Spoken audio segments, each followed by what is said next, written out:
اعوذ بالله من الشیطان الرجیم بسم الله الرحمن الرحیم. زما نوم فضل حسین آوان دی. کنکوډیا کالج بطور ایم ډي کار کوم. څنګه چې زما ملګرو خبرې اترې وکړې دي ټولو،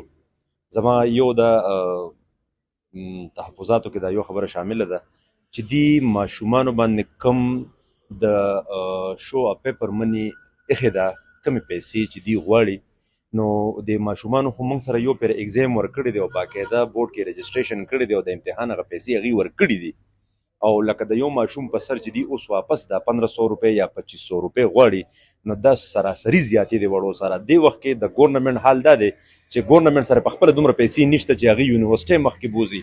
نو دلته به موږ د پرایویټ وړو نه د پرایویټ ماشومانو چې د هغوی مور او پلار مزدورۍ کوي، خوارۍ کوي، هغوی دې وخت کې موږ له فیس نشي راکولی، نو دا 1500 روپۍ هغوی د خپل پیپر د کلیر کولو دپاره واپس څنګه جمع کړي؟ یا یو ماشوم دی هغه وایي چې یاره زه 4 پیپر یې ځان له کلیر کوم، زما په 4 پیپرو باندې شک دی، ما په دې پیپرو کې ښه مارکس اخیستي دي، نو دوی به د 4 پیپرو مطلب دا دی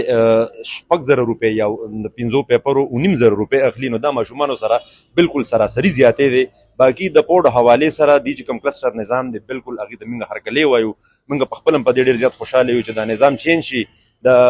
ټول د چې څه حوازې د پرایویټ سکولونو حوالې سره د کالجونو حوالې سره روانې وي چې دوی د نقل روکتام نه کوي، دا نه کوي، نه موږ بالکل کوو، موږ دې سره بالکل ملګري یو بورډ والا سره، خو د دې وړو باندې لږ رحم وکړي چې دې د مسلې حل شي. نو ښه به مهرباني. پیژنګلو کې جی او څه به وایې تاسو؟ بسم الله الرحمن الرحیم. زه محسن علي پرنسپل جنا کالج چرسد د تاسو ته مخاطب یم.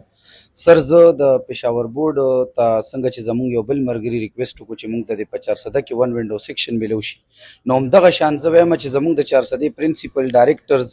چې هغوی ډېر د قوم خدمت کوي او د بچو خدمت کوي او هغوی پېښور بورډ ته لاړ شي، نو هغوی سره د ماشومانو په شان سلوک کېږي. څنګه چې یو عام ماشوم په وینډو کې ولاړي، نو دغه شان هغه پرنسپلز او ډایرکټرز هم ولاړي. نو زما د بورډ عملې ته دا ریکویسټ دی چې دوی د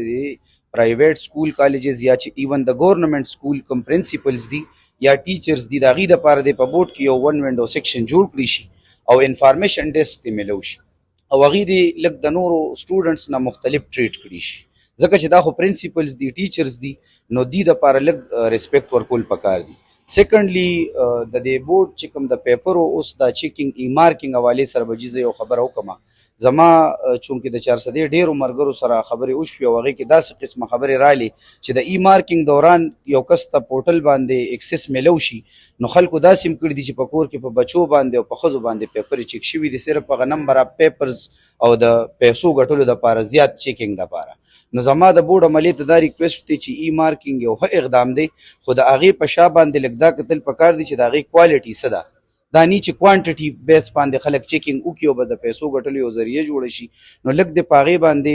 سکرینینګ وشي چې مثال انډر کیمرا چیکینګ دی وشي یا داسې د هغې لږ منیټرینګ دی وشي چې دا زموږ ای مارکینګ کوم بیس باندې کېږي، نو دا ټیک روان دی او که ټیک نه دی، نو دغه یو 2 تجاویز دي.